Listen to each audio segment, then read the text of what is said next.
Madame, Messieurs, bonsoir, bienvenue sur une nouvelle émission sur le plateau de Voix Mène.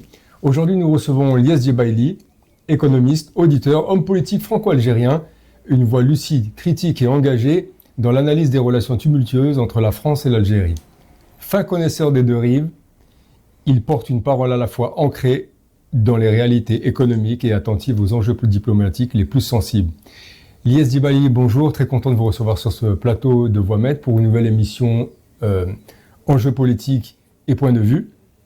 Merci Onis de m'avoir invité. Merci beaucoup.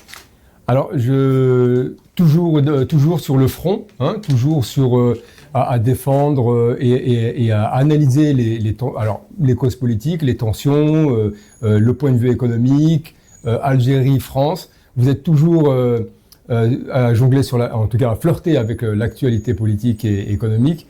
Vous sortez actuellement du PADA. Pourquoi vous avez quitté le PADA, au fait? Vous étiez quand même un des membres fondateurs, on le rappelle, mais vous étiez aussi une personne très engagée, une personne qui était au fleuron justement de cette initiative. Non, en fait, donc j'ai quitté le PADA pas pour des raisons personnelles ni pour des raisons inamicales. Au contraire, tous les membres adhérents du PADA restent mes amis. Je suis membre fondateur du PADA, au même titre que les fondateurs principaux. J'ai participé au débat, j'ai participé quasiment depuis l'initiative citoyenne jusqu'à la création du PADA comme organisation politique le 1er novembre 2023. J'ai quitté, peut-être il y a une ligne un petit peu qui me correspond pas avec ma vision. Alors, vous êtes sur une ligne plutôt offensive. Vous voulez aller. Est-ce que la ligne du PADA était pas adéquate? Est-ce que vous recherchiez? Non, en fait, personnellement, je me suis toujours appuyé sur la Révolution française.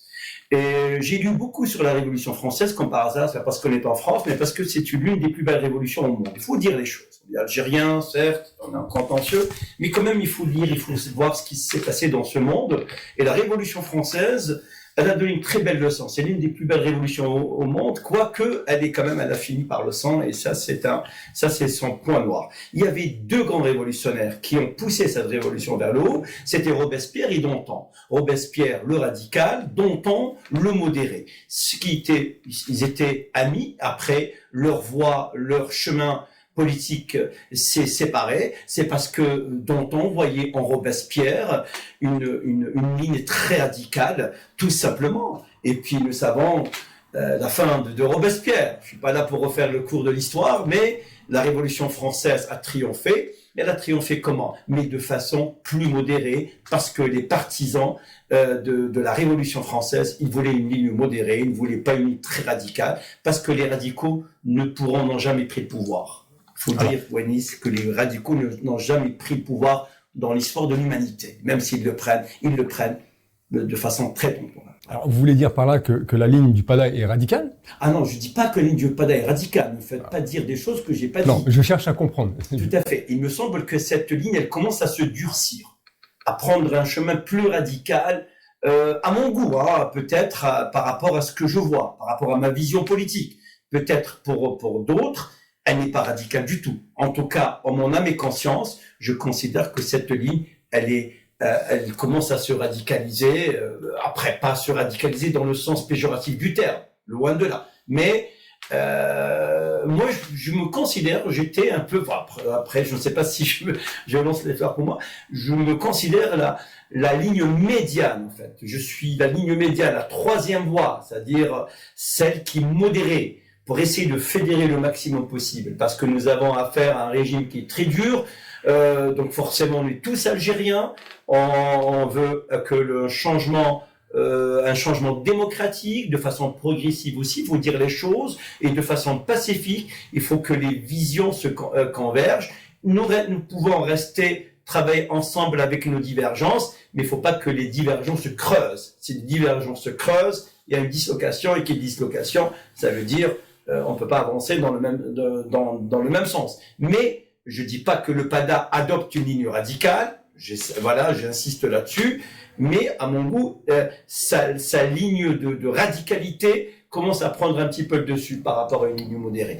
Mais je suis membre du PADA, membre fondateur, donc j'ai toujours respecté, je respecte toujours les fondamentaux du PADA, parce que les fondamentaux du PADA, les plus souvent, sont les fondamentaux du Hirak, c'est-à-dire Dawla Madaniya, Mashi Askariya, un État civil démocratique et non militaire. Alors, Lies, permettez-moi d'insister, je veux comprendre justement, parce que la ligne du PADA, tout le monde le sait, c'est quand même une ligne inclusive et ils essayent de faire participer tout le monde. C'est quand même enfin en tout cas un collectif, un parti qui a pris de l'ampleur depuis sa création. Donc est-ce que là ils sont dans un tournant et c'est ce qui vous plaît pas à ce moment-là, ou est-ce que ils sont vraiment la ligne qui était de base a complètement changé?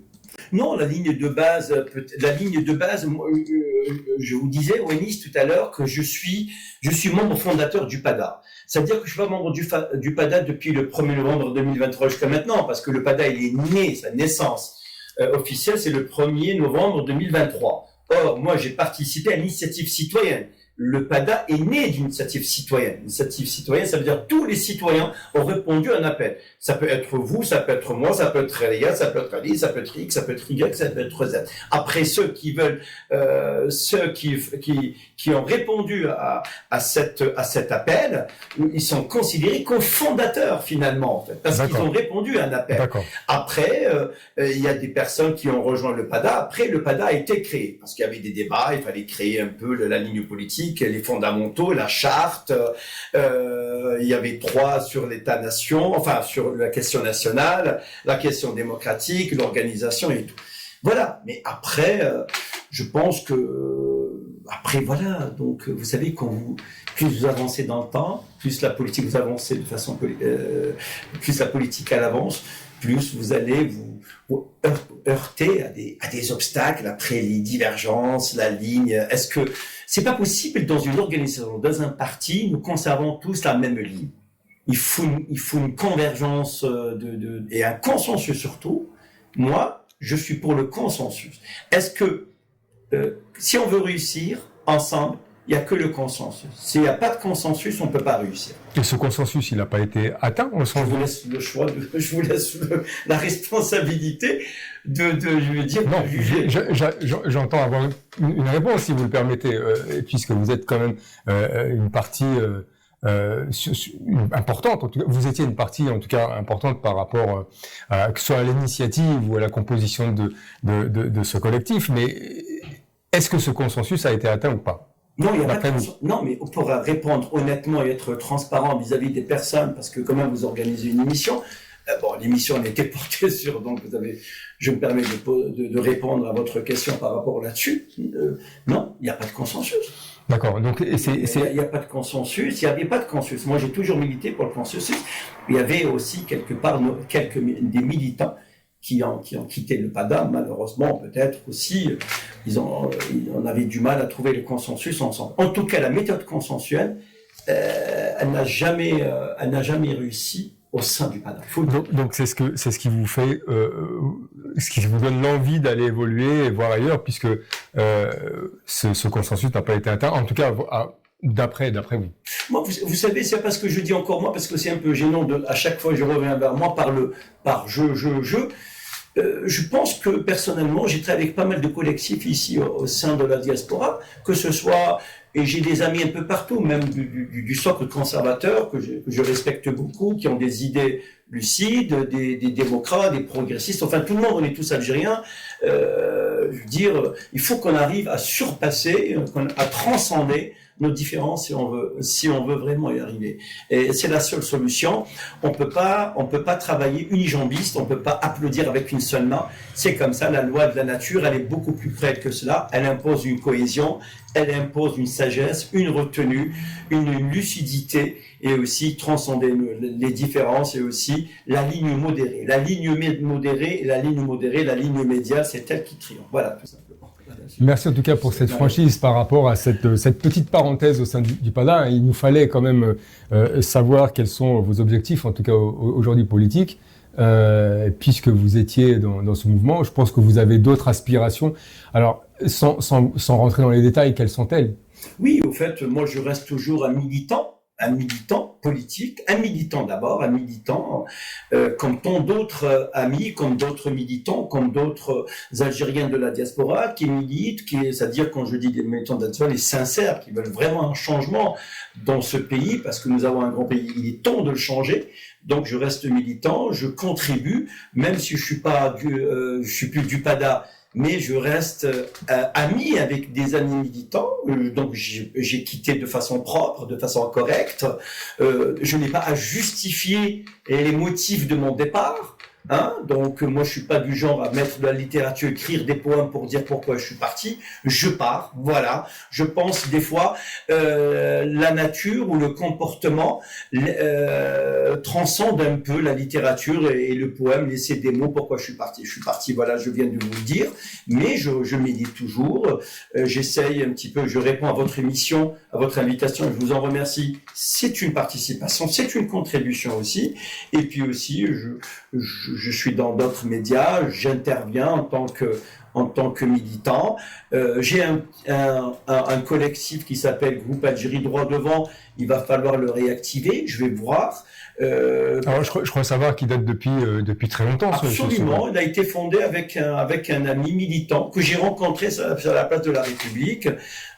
Après, lui, il a arrêté. Moi, il me l'a confié. Il m'a dit, je vous laisse ce collectif. Depuis 2020, je suis quasiment le seul, j'étais cofondateur, mais je deviens fondateur à part entière. Et puis, je vais essayer un petit peu d'avancer mes idées. Je vais essayer un petit peu de lui donner une vraie consistance, une vraie substance politique, sur le plan politique, sur le plan économique, sur le plan social, sur le plan culturel, parce que notre combat, il n'est pas seulement politique, c'est un combat multitâche, multisession, si je reprends les termes des informaticiens, donc à la fois politique, économique, social, culturel. On a besoin d'une cascade de transition pour arriver à nos fins. Voilà, donc peut-être aussi je peux le transformer sous forme d'un think tank, de réflexion, des idées courtes, rapides, fluidité, réactivité. Aussi, il faut fédérer. Le souci, c'est de fédérer, parce que écrire est une chose, écrire c'est bien, mais fédérer autour d'une écriture, autour d'un consensus, c'est mieux. Et voilà, c'est pour réussir. La preuve, la révolution algérienne, elle a réussi. Même il y avait une divergence et quasiment une guerre fratricide dans le contexte de l'époque, mais quand même, ils sont arrivés à se fédérer parce que il fallait libérer le pays. Et puis ils ont mis l'intérêt national, l'intérêt du pays, l'intérêt de l'Algérie au-dessus des intérêts personnels. Attention, moi je n'évoque jamais la question d'ego surdimensionné. Il n'est pas, c'est un mot qui n'est jamais sorti de ma bouche, parce que je dis chaque personne a sa façon de militer, a sa façon de proposer, mais le but, il faut le faire de façon inclusive et de façon lucide, et surtout de façon stratégique, parce qu'on a besoin d'une stratégie. On peut être limpide, on peut être brillant, on peut tout faire, mais si on n'a pas une stratégie gagnante, on est perdant, on ne peut pas y aller. On ne peut pas y arriver, tout simplement. D'accord. Alors, votre collectif que vous aviez créé, c'était sur la vague du Hirak, et c'était à ce moment-là que vous avez essayé, en tout cas. Alors, pourquoi ne pas l'avoir continué à ce moment-là? Ça, ce sera ma première question. Ma deuxième question, est-ce qu'aujourd'hui, que ce soit ce collectif ou d'autres, existants ou non existants, est-ce que ça vaut la peine de les continuer? oui, en fait, tous les collectifs doivent coexister. La création ou la naissance ou la survie d'un collectif est une plus-value pour nous, pour tout le monde. Voilà, Riposte Internationale, c'est une plus-value pour toute la diaspora. Parce qu'elle milite pour les droits humains. Le PADA aussi, c'est une grosse plus-value parce qu'elle milite parce qu'elle fait de la politique, elle milite pour le changement. D'autres collectifs aussi, la Révolution du Sourire, je pense, c'est des collectifs, d'autres collectifs ici à Paris, ou à Strasbourg, ou en France, ou ailleurs. En tout cas, tous les collectifs doivent exister. On n'est pas là pour souhaiter la fin d'un collectif, loin de là. Ceux qui prennent cette ligne-là, pour moi, sont pas des militants, certes, parce qu'il faut cette diversité, il faut diversifier ces collectifs à condition que tous ces collectifs convergent vers un seul but, l'unique but, c'est le consensus, c'est-à-dire la convergence du compromis consensuel. Alors, Lies, je voudrais, moi, revenir un petit peu sur l'actualité aujourd'hui. Au moment où les tensions bilatérales connaissent justement une recrudescence spectaculaire, j'entends par là expulsion croisée de diplomates de part et d'autre, arrestation d'influenceurs, déclarations incendiaires toujours de part et d'autre. Comment vous voyez aujourd'hui, à votre avis, jusqu'à où peut aller justement cette rupture et à quelles conditions? Une possibilité de désescalade, et est-ce que c'est possible? Est-ce que vous pouvez me donner votre analyse par rapport à ça? Tout à fait. Enfin, si dans le secteur médical, ils abordent le terme anatomie d'une déchirure. C'est une déchirure, quasiment. C'est une anatomie d'une déchirure. Une déchirure entre la France et l'Algérie. C'est que les deux pays n'arrivent plus à se parler. En France, c'est instrumentalisé par une extrême droite qui exploite un peu la question algérienne pour en faire une question intérieure politique française, qui est exploitée par M. Retailleau. Mais il faut dire que M. Retailleau, il est dans son rôle. C'est un ministre de l'Intérieur. Il est dans son rôle. Donc forcément, il va exploiter cette question pour prendre la présidence des Républicains et qui lui permet l'ouverture à aller le plus loin possible pour les élections présidentielles. Alors, Monsieur Djebaï, vous employez quand même un terme très fort, une déchirure. Est-ce que c'est pas simplement une tension de surface, comme on a pu vivre ces dernières années? Là, vous parlez vraiment de déchirure. Donc, ça veut dire qu'on est arrivé à une forme de tension qui est peut-être sans retour, d'après vous? Oui, pour moi, je l'appelle déchirure et je l'assume parce que depuis l'indépendance de notre pays, depuis l'indépendance de l'Algérie en 1962, c'est la première fois, je dis bien c'est la première fois, qu'un chef d'État français ou qu'un président français rappelle son ambassadeur pour consultation. Moi, du jamais vu. L'Algérie l'a fait 4 fois. Une fois dans les années 90 sous la présidence de Mitterrand et 3 fois, voilà. Et 3 fois durant la présidence de Tebboune. Une fois avec l'Espagne et 2 fois avec la France. Donc l'Algérie, c'est 4 fois. Et de l'autre côté, une fois, on expulse des agents consulaires et diplomatiques. C'est comme si on a expulsé des pommes de terre. Je suis désolé, le terme est un peu 12 d'un seul coup, quasiment 12. Dans une équipe de volley, vous avez 12, ou dans une équipe de foot, 12. C'est-à-dire, on expulse, on a l'impression qu'on remonte à l'ère de la guerre froide ou des relations froides entre le bloc soviétique et le bloc occidental, entre l'Union soviétique, l'URSS à cette époque-là et les États-Unis d'Amérique. C'est la première fois que les relations se dégradent vers la déchirure. D'ailleurs, la réaction n'est pas venue du ministre de l'Intérieur. Elle est venue du président de la République française, de Macron. Ça veut dire c'est la première fois. Moi, je la considère quelque part. C'est comme une rupture, quasiment. Maintenant, qui va accepter cette responsabilité? Est-ce que le pouvoir algérien, est-ce qu'il est responsable ou pas? Moi, je suis désolé. Certes, il a donné l'occasion à M. Retailleau d'instrumentaliser et d'harmoniser le tir contre l'Algérie avec Macron. Qu'on le veuille ou non, Macron était du côté du pouvoir algérien dans le sens où il le ménageait un petit peu. Et à chaque fois, il donnait une fin de non-recevoir à M. Retailleau, disant que les accords de 68, ça, c'est du ressort de la présidence. Ça, c'est du ressort du président de la République.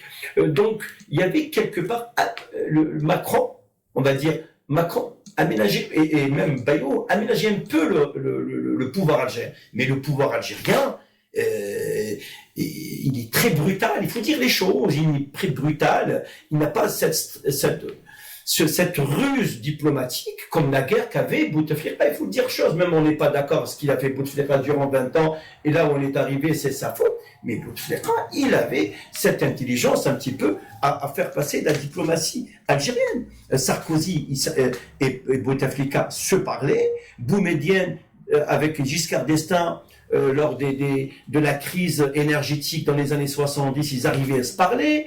Yamin Zalouel aussi avec Chirac, après, ils se sont parlé, mais après, quand même, Chirac s'est rendu en Algérie. Là, c'est quasiment, on n'arrive pas à comprendre le départ de Jean-Noël Barrot à Alger et ces embrassades, et puis qui a été reçu à la fois par les affaires étrangères, M. Attaf, et par Tebboune. On avait l'impression que c'est bon, ça repartira de plus belle. Et de l'autre côté, ça a commencé à s'enliser avec notre voisin, notre frère, le Mali. Hein. Alors attendez, parce que avant d'en arriver là, alors moi il y a eu cette tentative justement juste avant cette fracture, cette seconde fracture, en tout cas, ou cette déchirure comme vous l'appelez. Il y a eu une tentative, donc on a cru à un moment que tout allait rentrer dans l'ordre, qu'on était reparti sur de bonnes bases, était prévu une réunion entre entrepreneurs, et tout le monde y a cru à un moment. Et puis subitement, il y a eu cette affaire en tout cas, est-ce que Amir DZ qui revient, est-ce que ça n'a pas été instrumentalisé quelque part par les autorités françaises, en tout cas par une partie du gouvernement français? Ou peut-être instrumentalisé par le gouvernement algérien, peut-être aussi. Écoutez, pour être honnête avec vous, moi je ne maîtrise pas les tenants et les aboutissants de cette affaire. Il s'avère qu'en France, on va, pour être plus transparent et clair et crédible vis-à-vis de celles et ceux qui nous suivent, en France, il y a une justice. Cette justice, elle est indépendante. Donc il y avait une instruction.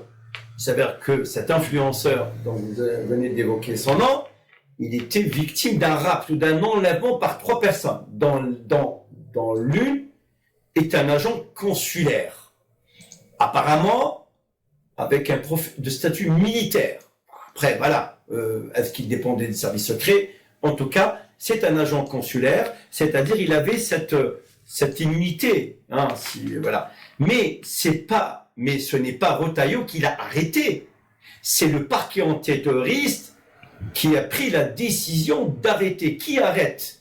C'est la police qui arrête. Et la police, elle dépend de qui? Elle dépend pas du ministère de la Justice, elle dépend du ministère de la Police. Donc forcément, les policiers, ils ont répondu à la décision, à une instruction de justice d'arrêter ces 3 personnes ou 7 personnes qui protégées par le droit international, c'est-à-dire elle a son immunité. Mais apparemment, ce qui a touché le pouvoir algérien, c'est que c'est sa façon, comment il a été interpellé sur la voie publique. Mais on peut interpeller une personne sur la voie publique à 15h, à 15h, de façon discrète, à 6h du matin, à 22h, dans sa voiture, dans une boulangerie.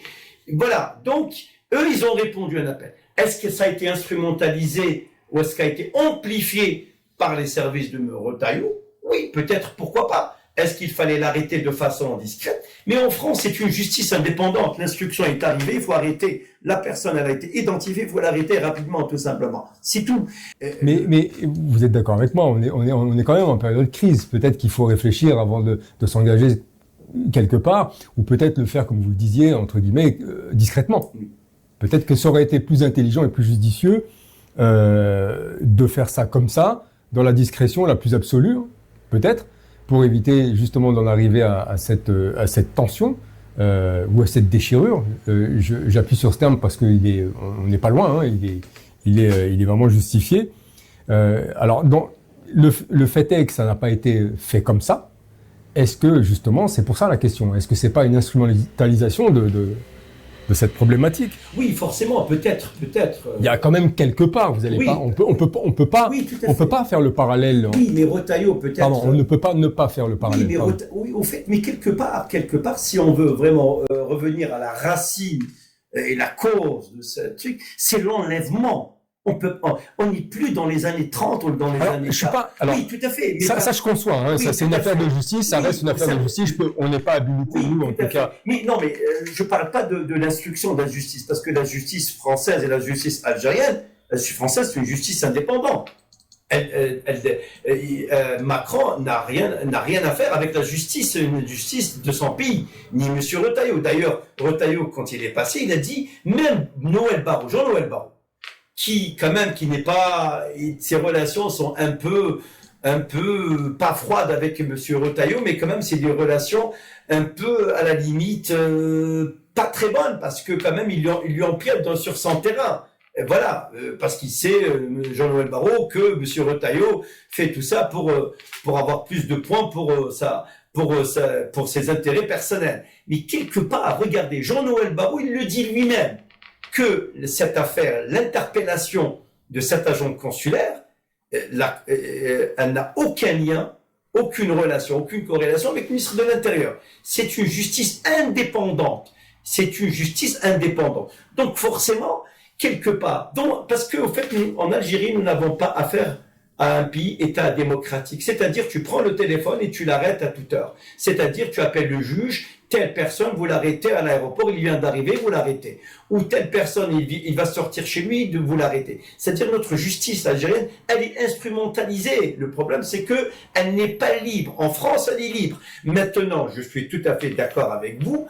Peut-être, je dis peut-être au conditionnel, ça a été amplifié par les services de M. Retailleau pour encore donner un coup au pouvoir algérien. Mais c'est que le pouvoir algérien, c'est lui qui a donné l'occasion à M. Retailleau. Parce qu'on ne peut pas arrêter des gens comme ça, on ne peut pas les enlever comme ça, on ne peut pas enlever des gens. Moi, je n'ai aucune relation, et puis je connais vaguement cet influenceur algérien, Amir Dezin, dont vous parlez, je le connais, c'est un Algérien, influenceur. Pour être honnête avec vous, je ne l'ai jamais suivi. Mais quand même, peu importe, mais la façon, le rappeler l'enlèvement, il est condamnable. On ne peut pas enlever une personne, je veux dire, au vu des... Alors, ceci dit, c'est toujours à l'étude, hein, l'enquête est toujours en train d'être menée, donc on ne peut pas ni donner une responsabilité, que ce soit pour cet agent diplomatique ou pour autre. D'ailleurs, c'est très flou aujourd'hui. Oui, très flou, parce que moi ce qui m'intéresse, Wallis, moi ce que je voulais, c'est vrai, la question est floue, parce que on a l'impression, c'est le timing qui m'a un peu... C'est ça. C'est le timing, parce que c'est vrai, qui derrière le sabotage de ces relations franco-algériennes, parce que Jean-Noël Barrot, parce que quand même, si on se réfère par rapport au pouvoir algérien, Tebboune, il disait, je suis prêt. La France, c'est Macron, c'est son président. Je suis prêt, et toute personne qui le mandate. Je suis prêt à discuter avec M. Macron, ou avec ceux qui l'aura mandaté. Ou avec ceux qui l'aura mandaté. Et là, on parle en l'occurrence du ministère des Affaires étrangères. Ça veut dire que le pouvoir algérien, il est prêt. Et de l'autre côté, la France aussi. D'ailleurs, c'est pour ça que Jean-Noël Barrot, et quand il est parti, mais on ne sait pas finalement. On ne sait pas ce qui s'est passé réellement en Algérie. Parce qu'il y a des détails, il y a des transactions, il y a des points. Vous me donnez, je vous donne. Est-ce que le retour de Noël Barrot d'Alger, est-ce que c'était un échec pour la France parce qu'elle n'a rien eu?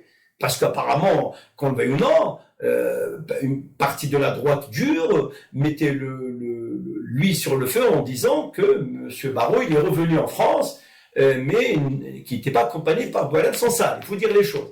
Et on ne sait pas ce qui s'est réellement passé. Peut-être le fait aussi que on voulait un petit peu donner un coup de canif, un coup de poignard à ces relations, à ce début de réchauffement entre la France et l'Algérie, en nous faisant sortir cette affaire qui date depuis quasiment un an, si j'ai bien compris, hein, c'est une vieille histoire, l'enlèvement a été fait.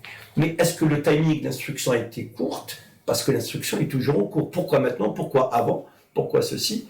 Est-ce qu'il y a encore remis les relations algéro-françaises dans l'inconnu? On est dans une impasse, quoi. Est-ce que ce ne serait pas une stratégie électorale française en tout cas? Oui, forcément, moi, forcément, le seul gagnant de ces relations franco-algériennes, ni le peuple algérien, ni le peuple français, ni l'Algérie en tant qu'État, ni la France en tant qu'État, vraiment le seul gagnant, c'est Bruno Retailleau qui va lui ouvrir la route vers, il va prendre l'élection des Républicains, même son alter ego, soi-disant, comment il s'appelle, Laurent Wauquiez. Il a compris que les carottes sont cuites. Alors, justement, développer, parce que c'est ça qui est intéressant, c'est de savoir, justement, cette stratégie, en tout cas, cette possibilité de stratégie, comment, à votre avis, elle peut évoluer? Dans le sens positif, en tout cas, pour le gouvernement français. Dans le gouvernement français, vous savez, la réponse de Macron, elle est claire. Parce que c'est un communiqué qui émane de la présidence. Parce que généralement, tous les communiqués partent du ministère de l'Intérieur. C'est la première fois que Macron s'empare de ce problème, s'empare de l'affaire franco-algérienne. Donc c'est un communiqué de la présidence qui avec l'expulsion de 12 agents consulaires et diplomatiques algériens et le rappel de l'ambassadeur français pour consultation. Donc ça veut dire, c'est un message qui émane de Macron pour dire au pouvoir algérien ou aux autorités algériennes que quasiment la France parle avec une seule voix. Et la France, elle est derrière ses institutions.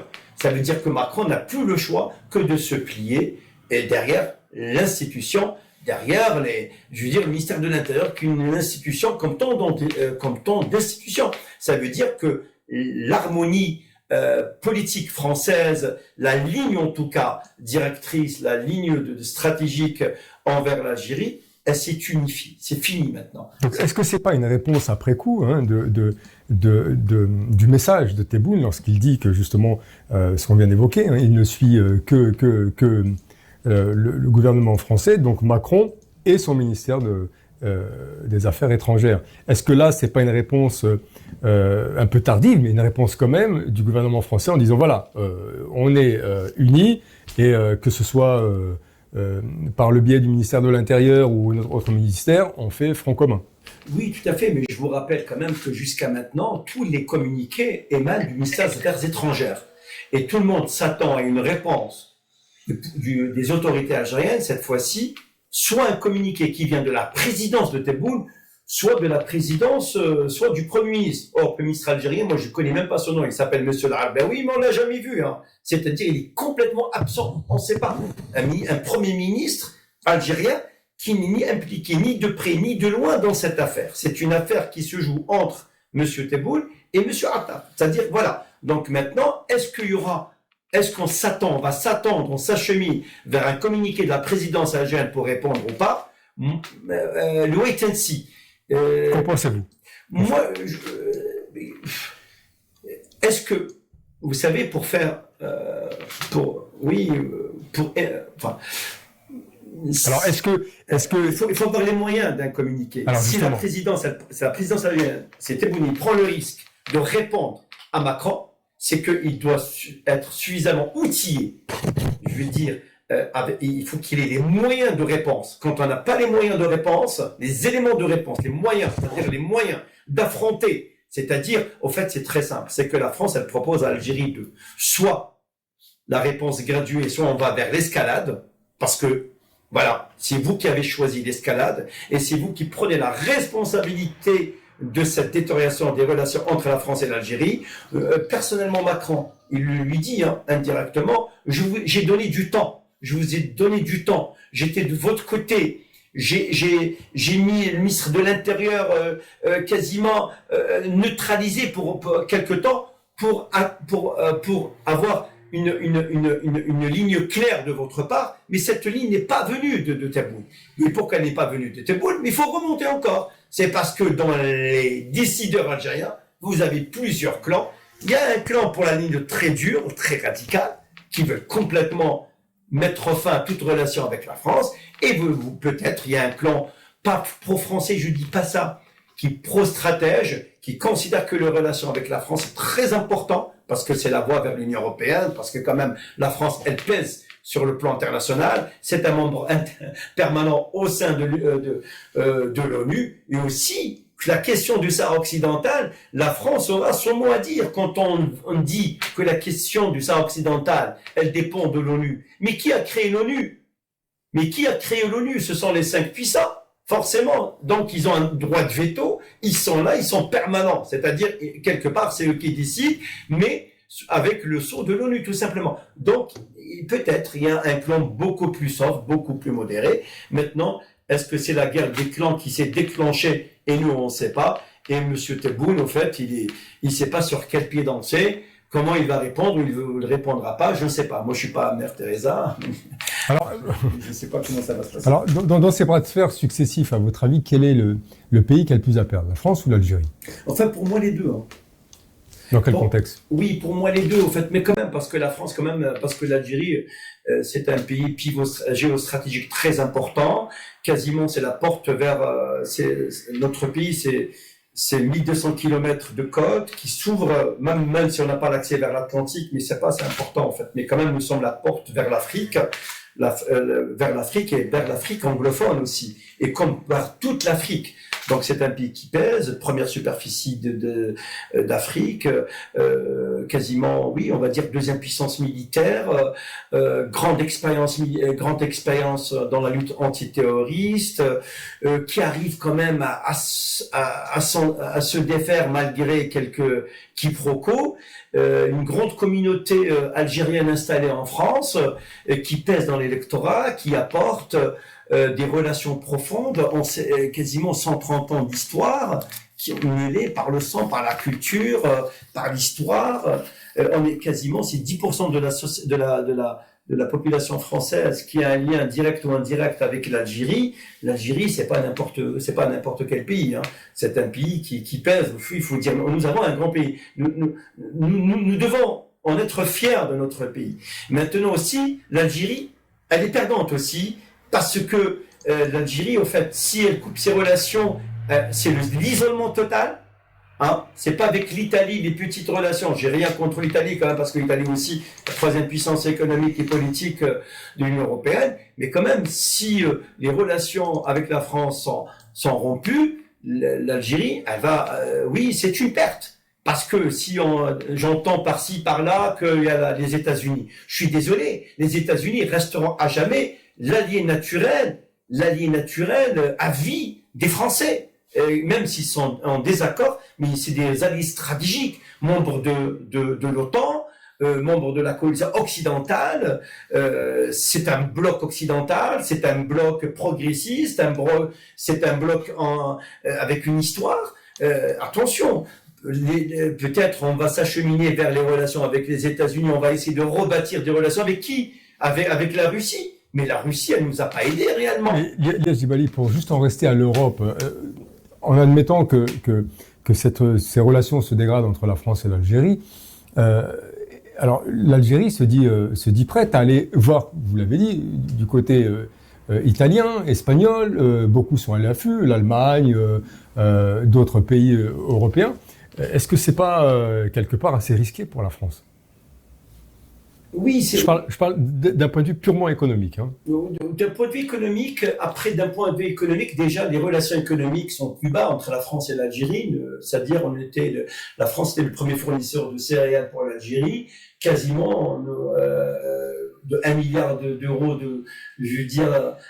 d'exportation de blé en Algérie. On est à 0 euro. Hein. Donc, l'Algérie achète du blé russe ou du blé ukrainien. En tout cas, elle achète. Hein. Donc, les fournisseurs, c'est pas moi qui l'ai dit. Hein. C'est le président c'est le président du MEDEF oui. Algérie-France. C'est lui qui l'a dit que économiquement, le blé, les céréaliers français s'en plaignent parce qu'ils n'arrivent pas à vendre comme à l'accoutumée le blé à l'Algérie. Maintenant, en termes de gaz, ils prennent que 5-6%. C'est très peu, hein, c'est très peu. Donc, les Français sont ravitaillés sur le plan énergétique, ils ont un mix énergétique, ils ont ce qu'on appelle, ils ont une politique nucléaire qui n'est pas une politique fossile, donc c'est une politique décarbonée, ils ont des centrales nucléaires, et il y a du gaz qui vient de la Norvège, et ils ont des méthaniers qui peuvent venir, ils peuvent être fournis par d'autres fournisseurs, il y a beaucoup de fournisseurs de gaz. Alors lesquels? Oui, mais le Qatar aussi peut fournir. Le Qatar peut fournir. Mais ce sera pas le même prix. Oui, après, je ne sais pas. Oui, peut-être. Ça compte quand même, oui, je pense. Compte, vous avez raison. Ça compte énormément. Quoi. Oui, ça compte. Mais de toute façon, vous avez raison, peut-être. Mais je ne pense pas que nous vendions notre prix à un prix marginal à la France. Alors, justement, c'est là-dessus que je voulais en venir. On a quand même, je pense que la France en bénéficie, en tout cas, de ce prix à coût réduit, en tout cas, parce qu'ils en ont bien profité. Mais, et je pense qu'ils continuent à en profiter jusqu'à la fin des contrats, je suppose. Mais là, s'il y a cette rupture, je veux dire, le gaz, le prix du gaz, le prix, enfin, de tout ce qui pourrait venir de l'Algérie, aujourd'hui, passerait à un chiffre supérieur. Hein. Je ne sais pas que s'est-il passé, mais moi, je confirme ce qu'a dit Rachid Nekaz, c'est que depuis 2016, ça va aller jusqu'à 2043, de 2000 jusqu'à 2043, que le TFT de Berkane, tout ce qu'il produit, il est gratuit pour il est gratuit. Il est gratuit. Moi, je n'ai pas, personnellement, on n'a pas eu connaissance des clauses du contrat, et il est gratuit. Donc, ce gisement-là, qui est de Berkane, il est exploité par Total, donc il est complètement, le contrat depuis 2016 jusqu'à 2043, il est gratuit. Donc, c'est Total qui le revend, qui l'exploite. Est-ce que peut-être c'est des investissements, et c'est des investissements, peut-être l'Algérie n'a pas investi financièrement, et du coup sa quote-part, elle la vend sous forme de baril, hein, c'est-à-dire au lieu que j'investisse financièrement, c'est-à-dire ma quote-part, vous la prenez directement. Ça, c'est un contrat. Le terme est un peu grossier en disant il est gratuit, mais quelque part, c'est une perte parce que c'est un gisement. Mais c'est pas grave parce que nous avons plusieurs gisements. Si on n'a pas investi financièrement et on a compensé par des barils, c'est la même chose. In fine, c'est la même chose. Mais quelque part aussi. Alors attendez, c'est la même chose pour l'Algérie. Oui, c'est la même chose. Mais c'est pas la même chose pour la France. Oui, absolument. Parce qu'ils sont quand même, qu'on le fasse par baril ou d'une autre façon, ils sont quand même gagnants dans ce deal. Oui, tout à fait. Mais la France Total qui a toujours investi, sachant que Total est un État dans un État. C'est Total avec Sarkozy. C'est Total avec l'appui de Sarkozy et la bénédiction aussi et l'aval de Bouteflika, donc voilà, c'est eux qui ont facilité l'implantation de Total et l'éviction du projet Desertec allemand. Voilà, c'est-à-dire si on est en retard par rapport aux énergies renouvelables, aux panneaux photovoltaïques, aux éoliennes, c'est la faute de l'ancien président, c'est Total qui a chassé, et c'est Total avec l'appui de Sarkozy qui ne voulait pas que leur projet leur échappe entre les mains. Ils voulaient garder que le projet à vocation énergétique fossile et pas des énergies renouvelables. C'est pour ça que nous sommes en retard. Mais quelque part, nous avons toujours été perdants sur le plan économique. Pourquoi? Parce que nous n'avons jamais imposé à la France ou d'autres pays le transfert de technologie. Quoique les Est-Allemands, à mon époque, mon oncle me disait que les Est-Allemands, quand ils étaient en Algérie, fabriquaient ce qu'on appelle des tracteurs de marque Dodge, ils faisaient le transfert de technologie. Non seulement on formait des ingénieurs algériens en République démocratique allemande, et aussi il y avait un transfert de technologie et montée en puissance des cadres algériens pour gérer le pays. Nous, on n'a pas su, au fait, l'Algérie, il faut savoir, avec la France, ce n'est qu'un marché des versoirs. Les Français ne sont pas enclins, n'ont jamais été enclins, en tout cas pour l'Algérie, avec un transfert de technologie. Il n'y a pas de transfert de technologie. L'Algérie est un marché de déversoir. Nous venons, nous investissons, nous prenons notre argent et nous partons. Et d'autres pays aussi, hein, je suis désolé, d'autres pays. Nous parlons de la Chine, elle investit, mais la Chine, quand elle arrive en Algérie, elle fait pas de transfert de technologie, mais elle amène sa main-d'œuvre. Mais c'est rare où on voit la main-d'œuvre locale. Et je tiens économiquement à rendre hommage à El-Hajj Hametouch, le capitaine et fondateur et philanthrope du grand complexe agroalimentaire, Allah yarhamou, parce que ce grand monsieur, c'est un visionnaire, économiste, investisseur, un homme d'affaires, humaniste, libéral, qui a qui derrière une création de l'emploi, intégration locale, c'est-à-dire même les pièces quand elles tombent en panne, c'est la main-d'œuvre locale, c'est elle qui arrive. Je veux dire, au fait, c'est un service après-vente qu'il a créé en Algérie. C'est-à-dire, c'est ça. Donc, c'est un transfert de technologie, c'est ça. On n'est pas obligé d'aller chercher une pièce en Allemagne ou aux États-Unis pour faire démarrer une machine qui produit, je ne sais pas, un peu de laitage. C'est ce que demande aujourd'hui, en dénonçant les accords, le gouvernement Tebboune. C'est aussi de faire ce transfert de connaissances. Il n'a pas les moyens, Monsieur Tebboune. Monsieur Tebboune, au fait, déjà, on le voit partout, accorder des interviews, mais Monsieur Tebboune, au fait, il aurait dû s'abstenir de toute intervention et travailler de façon discrète. Et travailler pour le pays de façon discrète. Un, d'ouvrir les espaces démocratiques. Deux, de libérer le pays, c'est-à-dire de rendre la justice sociale et de rendre une souveraineté au peuple, de décider de rendre un peuple plus émancipé. Quand on parle de réforme économique, il n'a jamais fait de réforme économique. Je vous rappelle que l'Algérie son adhésion a été ajournée ou bien rejetée parce que les membres du groupe BRICS considèrent qu'aucune réforme économique n'a été faite. Et puis, certains de nos compatriotes, on les voyait sur les réseaux sociaux, pourquoi l'Éthiopie a été acceptée? Mais c'est pas la question de richesse, c'est le courage des personnes qui entreprennent des réformes. C'est la suite des réformes que les résultats viendront, pas avant. Vous avez de l'argent et vous savez pas faire de votre argent des réformes. Votre argent, vous allez les gaspiller, vous allez les réduire à néant.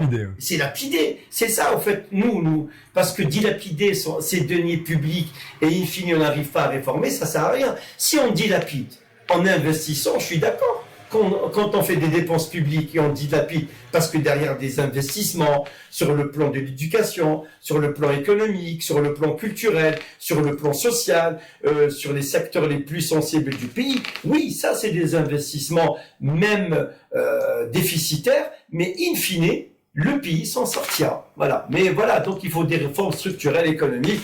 On n'est pas encore arrivé à ce stade-là. En tout cas, il faut savoir aussi que la France exporte les intrants pour fabriquer de la baguette, la poudre du lait. Quand vous allez, le citoyen algérien, quand il va dans une boulangerie, acheter sa baguette du midi ou du soir, sachant que les intrants qui fabriquent cette baguette, les intrants, sont exportés d'où? De la France, c'est elle qui exporte. Alors, sachant aussi que justement ces produits, à base de poudre, de lait ou autre, c'est un marché qui est très prisé par la Pologne. Qui est disputé justement et qui sont à l'affût justement de ces gros contrats avec l'Algérie. Tout à fait, vous avez parfaitement raison que tous les pays sont en l'affût. Alors notamment la Pologne, parce qu'ils sont vraiment spécialisés dans le domaine.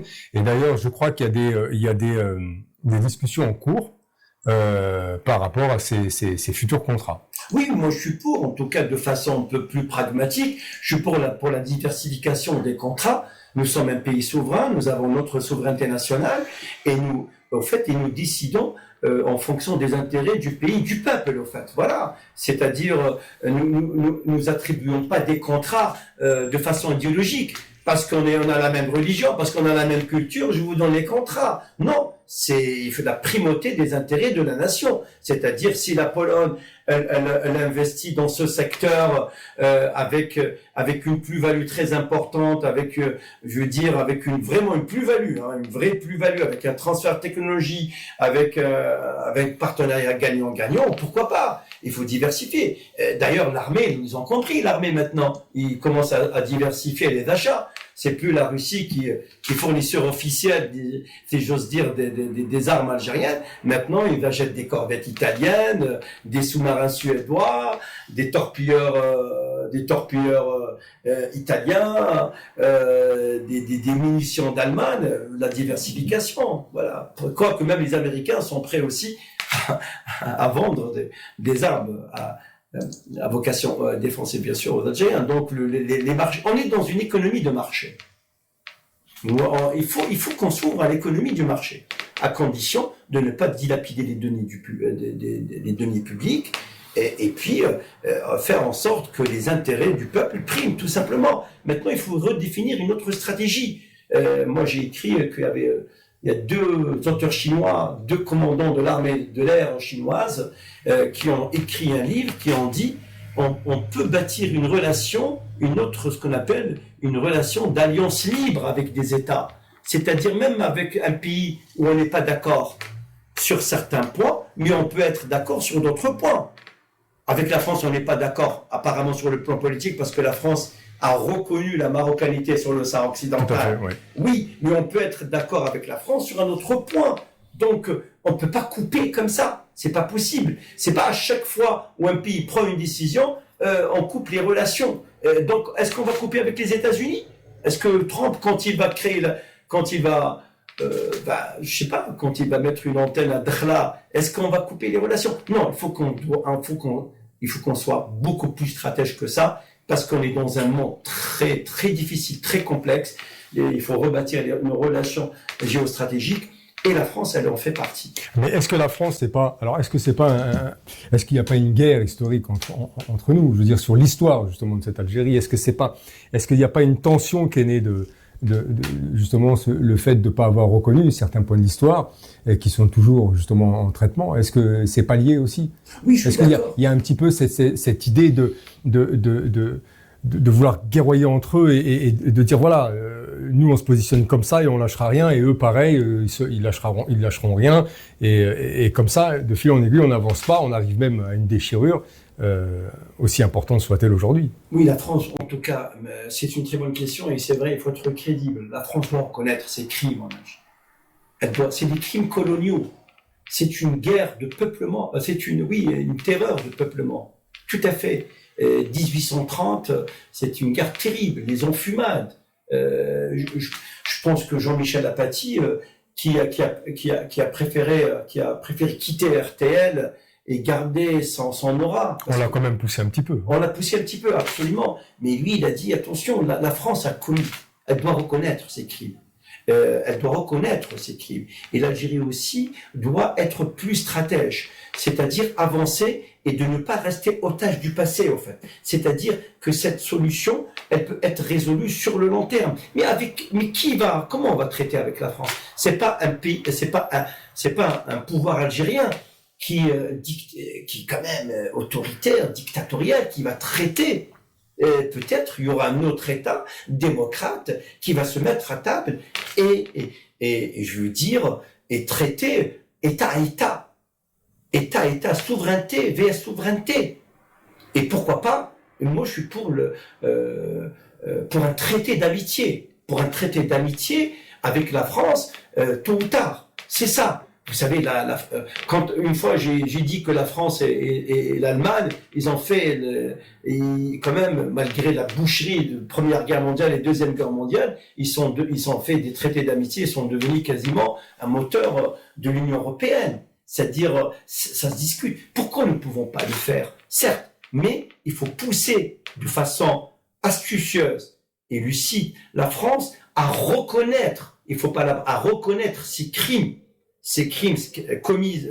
commis en Algérie, et aussi, il ne faut pas aussi instrumentaliser la rente aussi. C'est le pouvoir algérien, il instrumentalise la rente pour une politique intérieure aussi. Quelque part, rien n'est sain dans cette affaire. Parce que vous savez aussi, du côté de la France, vous avez l'extrême droite et les nostalgiques de l'organisation de l'armée secrète aussi, de l'OAS, qui exploitent de l'Algérie française, qui ont du mal à accepter l'indépendance de l'Algérie, qui exploite de façon outrancière la question algérienne, qui va devenir un sujet central pour les élections présidentielles en 2027. Mais quand même, le pouvoir algérien, les autorités, ils auraient pu être beaucoup plus pragmatiques. Macron, il lui reste que 2 ans. Il fallait travailler avec lui pour arriver à cette reconnaissance. De façon... Mais il y a quand même un travail, en tout cas des travaux qui ont été entamés entre historiens. Oui, mais après cette... Est-ce que ça a été... Alors, la question, est-ce que ça a été vraiment dans le bon sens, ou c'était un langage purement diplomatique? Oui, au fait, mais ça n'a pas... Enfin, est-ce que ça a donné quelque chose? Moi, je me réfère à Benjamin Stora, et ni plus ni moins. C'est un Algérien, c'est un pro-algérien, c'est un pro qui a toujours soutenu l'Algérie, qui a toujours eu qui dans tous les plateaux, il défend bec et ongle l'Algérie contre l'extrême droite, contre toute manipulation. C'est le seul maître à bord qui défend l'Algérie. Il faut le savoir. C'est lui qui défend depuis des mois.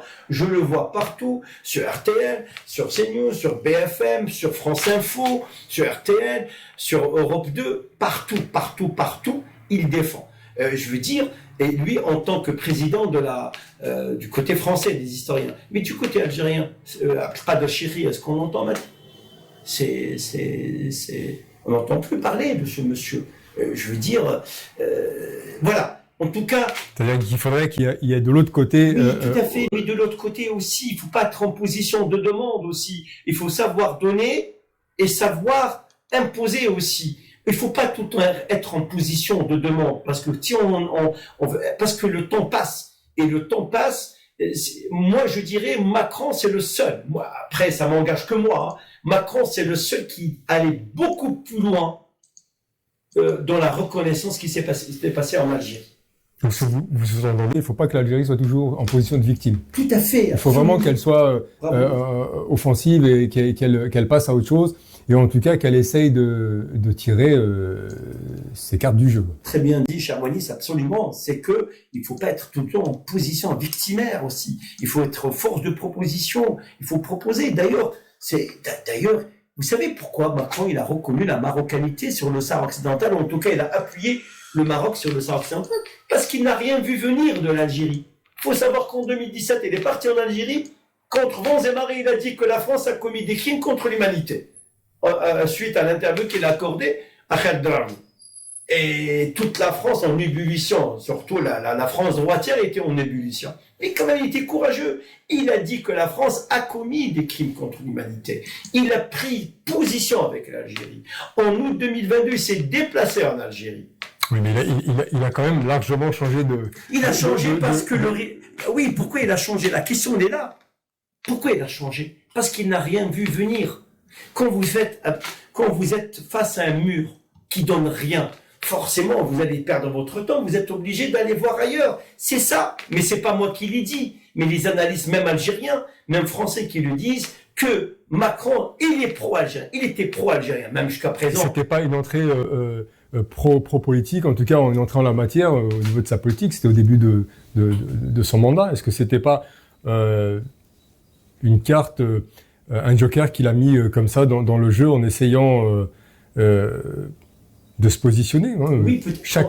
Chaque président français se déplace et la première chose qu'ils font, c'est se déplacer en Algérie. Donc, est-ce que c'était pas rester dans le même cursus que les anciens? Non, peut-être vous avez raison. Peut-être aussi quelque part en 2017, peut-être c'était juste un jeu électoraliste ou pour se positionner politiquement, pour sonder un peu l'opinion publique, mais en 2022, il est déjà placé, il est déjà en place, il est président, il a tous les pouvoirs. Donc, on sent bien, il s'est déplacé en Algérie. C'est une visite d'État qui a duré plus de 3 jours. Il avait Alger, Oran, Benfoul, partout. Et si ma mémoire est bonne, 6 mois après, tout le gouvernement bis d'Elisabeth Borne, qui était Premier ministre, qui s'est déplacé à Alger. Même moi, j'ai entendu parler dans les radios, j'ai lu dans certains journaux, j'ai entendu dans les radios, disant que le gouvernement bis français, il est à Alger, il n'est plus à Paris. C'était une petite anecdote pour dire que, quasiment, ça veut dire c'est une confiance totale et aveugle que Macron voulait accorder. Mais il n'a rien vu de venir, parce que en face, c'est hermétique, il n'y a rien, c'est étanche, rien venir, il n'y a pas cette tactique politique, il n'y a pas un jeu politique, on fait pas de la politique. Voilà, on est dans une idéologie ferme, et puis voilà, on a perdu. Alors, Lies Djebailo, nous arrivons à la fin de cette émission. J'ai une question, est-ce que la France aujourd'hui peut se permettre de perdre l'Algérie en tant qu'acteur privilégié, en tout cas au Maghreb, comme elle est en train de perdre une certaine partie de l'Afrique? Non, je le dis avec transparence et crédibilité, non. Je pense que la France, au fond, les officiels français, la France officielle ne souhaite pas perdre l'Algérie et ne souhaite pas rompre ses relations avec l'Algérie.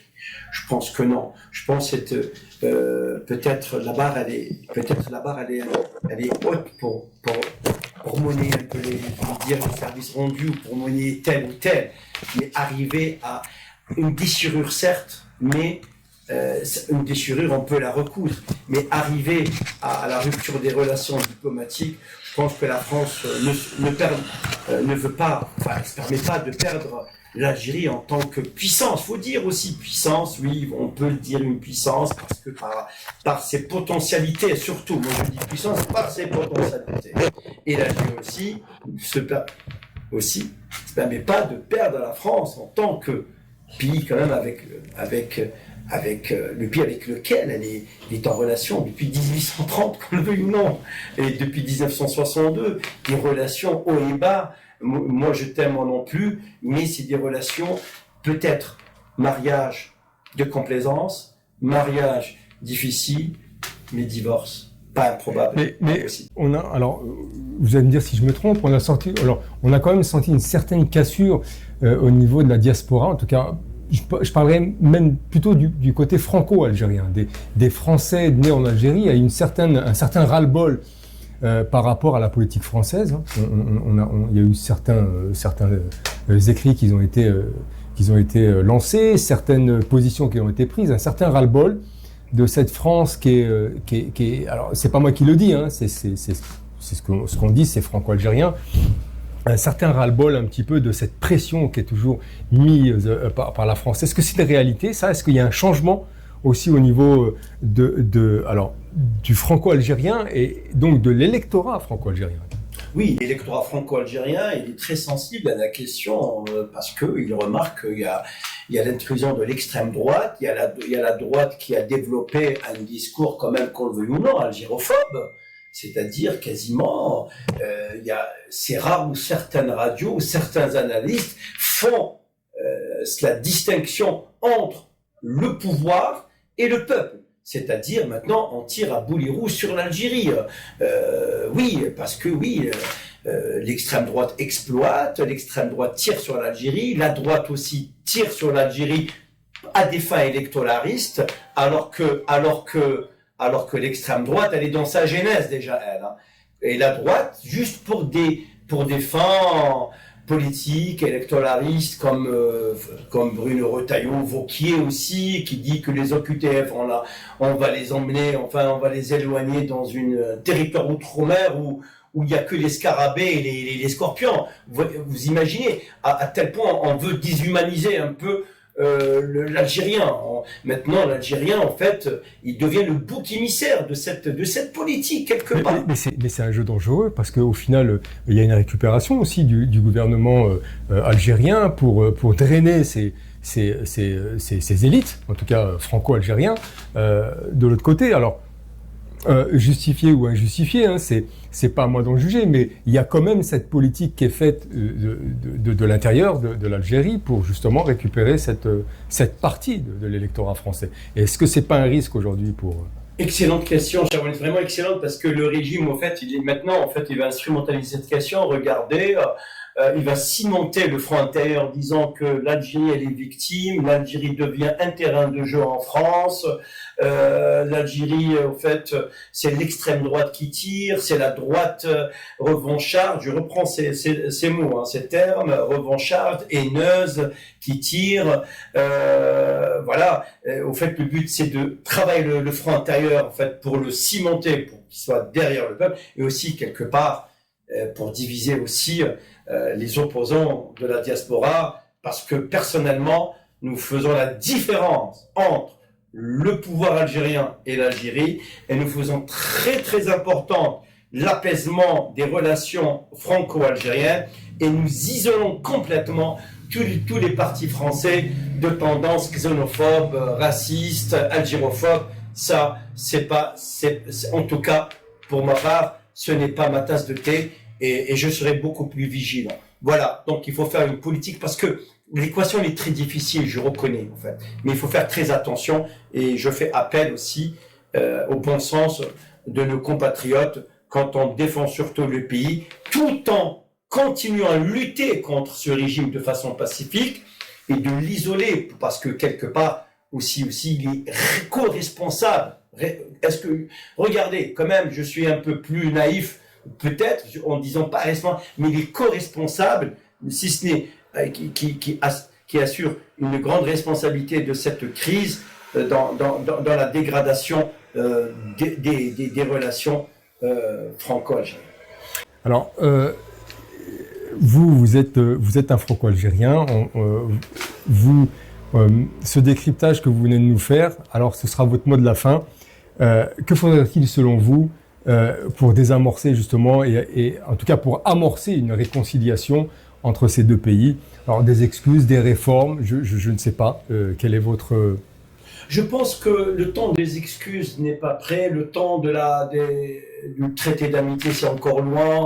Des garanties, peut-être? Comment? Des garanties? Oui, au fait, vous avez raison, en fait. Ça, c'est quand les deux États, quand vous avez affaire, le traité d'amitié, quand vous avez deux États démocrates qui se trouvent à table et des personnes, en fait, qui prennent conscience de l'importance de ces relations et de la survie et surtout pour les générations futures, surtout.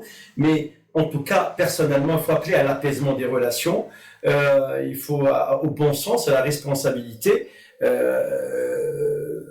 des deux côtés. Mais je dirais aussi des deux côtés. Du côté français, il faut que les officiels français fassent la différence entre ce qui se passe en Algérie et qu'il ne faut pas qu'ils instrumentalisent l'Algérie à des fins électoralistes. Ça, c'est un message envoyé au ministre de l'Intérieur, parce que quand même, nous faisons très attention. Il ne faut pas que l'Algérie soit un terreau pour faire de la politique sur son dos, entre guillemets, pour y arriver, parce que le français, au fait, quand vous lui dites François Retailleau veut expulser, lui, il n'est pas dans les sentiments. Voilà, donc il dit que lui, c'est un ministre de l'Intérieur, il faut qu'il soit dur, il faut qu'il soit ferme.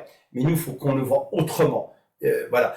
Quant au pouvoir algérien, il n'a pas le choix, il faut qu'il revienne à la sagesse. Il faut revenir à la sagesse.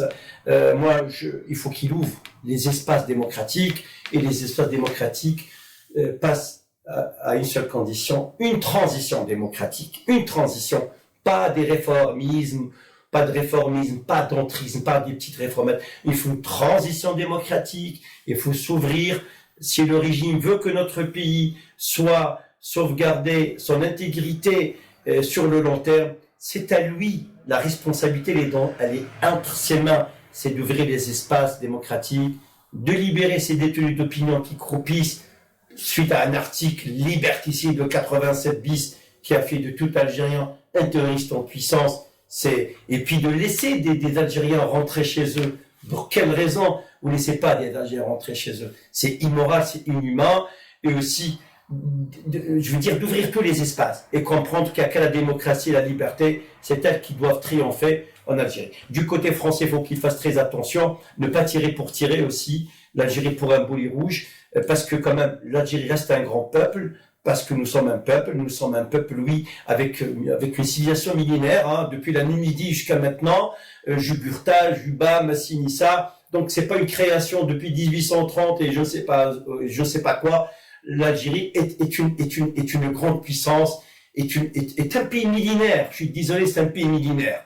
Parce que nous avons vu tous les grands acteurs de ce monde, ils sont venus d'Algérie. Même Saint-Augustin, il vient d'Algérie. Saint-Augustin, qui est une référence pour certaines franges ici, qui deviennent un peu plus intégristes catholiques. Sachez que Saint-Augustin, c'est un homme qui a toujours prôné la paix et l'apaisement et la fraternité. Voilà. Yes, Djebali, merci pour votre point de vue et votre décryptage sur l'actualité politique et économique et sociale entre l'Algérie et la France. Toujours éclairante, en tout cas, votre position. Chers téléspectateurs, merci de nous avoir suivis. Je vous souhaite une bonne soirée et à une prochaine émission pour Point de vue sur ce plateau Voix-Med. Merci, bonne soirée. Merci à vous.